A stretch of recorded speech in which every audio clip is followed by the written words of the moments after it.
हरे कृष्णा भक्त जनों, नमस्कार दोस्तों, आपका स्वागत है। पौष माह के कृष्ण पक्ष की अमावस्या तिथि को पौष अमावस्या कहते हैं और हिंदू धर्म में इसका विशेष महत्व है।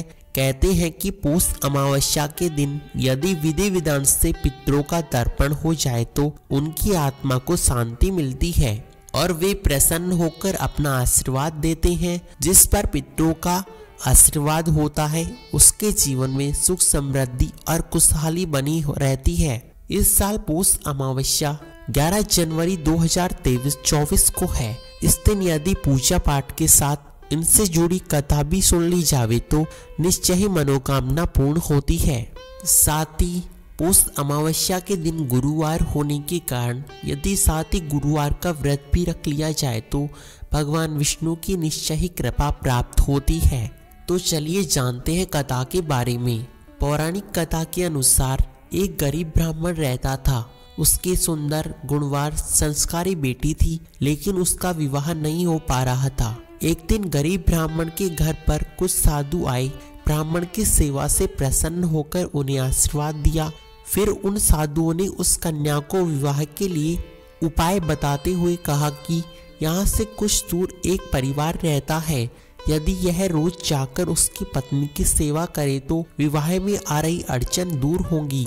अगले दिन सुबह उठकर कन्या उनके घर जाकर साफ सफाई करके अपने घर वापस लौट आई। फिर रोजाना ऐसे ही चलता रहा, जिसे देखकर उस परिवार की स्त्री काफी हैरान थी कि कौन उसकी जागने से पहले ही साफ सफाई कर देता है।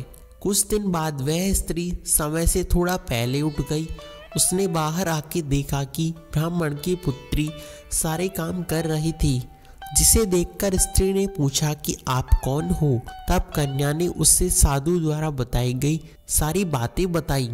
उस कन्या ने सच्चाई और सेवा से खुश होकर उसे शीघ्र विवाह होने का आशीर्वाद दिया। लेकिन जैसे ही उन्होंने कन्या को आशीर्वाद दिया, उसके पति की मृत्यु हो गई। फिर भी उसने हार नहीं मानी और आंगन में लगे पीपल के पेड़ की 108 बार परिक्रमा करके भगवान विष्णु को अपने पति का जीवन लौटाने की प्रार्थना की। उस दिन पौष अमावस्या थी।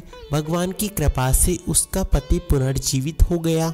ऐसी मान्यता है कि जो व्यक्ति इस पौष अमावस्या के दिन स्नान दान करके पीपल की परिक्रमा करता है उसकी समस्त मनोकामनाएं पूर्ण होती है। साथ ही इस दिन गुरुवार है तो गुरुवार के दिन भगवान विष्णु का केले की जड़ में पूजन करें गुड़ और चने की दाल से।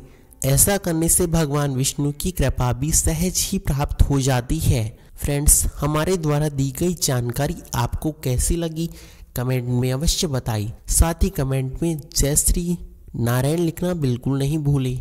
धन्यवाद।